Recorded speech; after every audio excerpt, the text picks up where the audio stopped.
ಇವತ್ತು ನಮ್ಮ ಮನೆಯಲ್ಲಿ ಏನು ಸ್ಪೆಷಲ್ ಅಂದರೆ ಚಿಕನ್ ಸುಕ್ಕ ಮಾಡ್ತಾ ಇದ್ದೇವೆ. ಅದಕ್ಕೆ ಬೇಕಾಗುವಂಥ ಪದಾರ್ಥಗಳು ರೆಡಿ ಆಗ್ತಾ ಉಂಟು.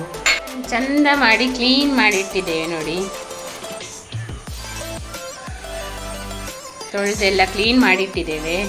ಚಿಕನ್ ಸುಕ್ಕ ಈಗ ರೆಡಿ ಆಗ್ತಾ ಉಂಟು. ಈಗ ಸ್ವಲ್ಪ ಗ್ರೇವಿ ಉಂಟು. ಇದಕ್ಕೆ ಏನು ತೆಂಗಿನ ತುರಿ ಎಲ್ಲ ಹಾಕಿ ಆಗ ಸುಕ್ಕ ಟೈಪಿಗೆ ಬರ್ತದೆ. ತೆಂಗಿನ ತುರಿ ಹುರಿತಾ ಇದ್ದೇವೆ ನೋಡಿ. ಇದು ಕೂಡ ಉಂಟು. ಇದನ್ನು ಪೀಸ್ ಮಾಡಿ ಹಾಕುವುದು, ಮಿಕ್ಸಿಯಲ್ಲಿ ಪೀಸ್ ಮಾಡಿ ಹಾಕುವುದು. ಕೊತ್ತಂಬರಿ ಸೊಪ್ಪೆಲ್ಲ ಹಾಕುವುದು ನೋಡಿ. ಚೆಂದ ಕುದಿ ಬರ್ತಾ ಉಂಟು. ಈಗ ಇದಕ್ಕೆ ತೆಂಗಿನ ತುರಿಯನ್ನು ಹಾಕುವುದು. ಚಿಕನ್ ಸುಕ್ಕ ರೆಡಿಯಾಗಿದೆ. ಗ್ರೇವಿ ಇತ್ತಲ್ಲ, ಈಗ ಸ್ವಲ್ಪ ಡ್ರೈ ಆಗಿದೆ. ರೆಡಿಯಾಗಿದೆ ಚಿಕನ್ ಸುಕ್ಕ.